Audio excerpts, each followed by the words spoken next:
Hello and welcome to our daily reflection for Wednesday in Holy Week from St Mary Magdalene with St Martin Church in Addiscombe. Who amongst us can say that they have never experienced knowing that something was going to happen that they really didn't want?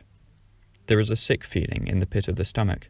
The world can seem to slow down a little bit or seem more distant, and yet one inevitably keeps moving towards that moment. When I was 21, I moved to Egypt. I really didn't want to.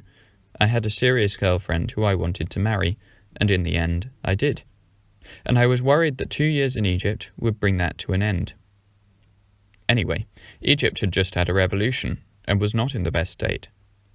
And as the time for me to travel got closer and closer, the worse that feeling became. It was my choice, but also something I felt was necessary, and yet I dreaded it. The humanity of Jesus is revealed most in this week and in our passages through to Friday. Although he chooses the cross, he dreads it. In our gospel today, he is troubled in spirit. We're told this in the context of one of his closest friends betraying him. Troubling enough, but he knows very well what the consequences of that will be. And that anguish is echoed in our psalm. Make haste to help me. Do not delay. But in Jesus' anguish, he trusts in the presence and promise of God. He carried on forward, making his choice to do what God had asked of him.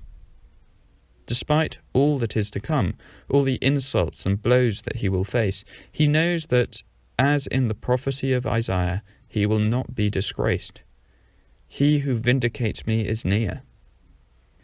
It is Jesus' constancy, his trust, that the writer to the Hebrews encourages us to follow, remembering that however many bad things come upon us, he who vindicates us is near.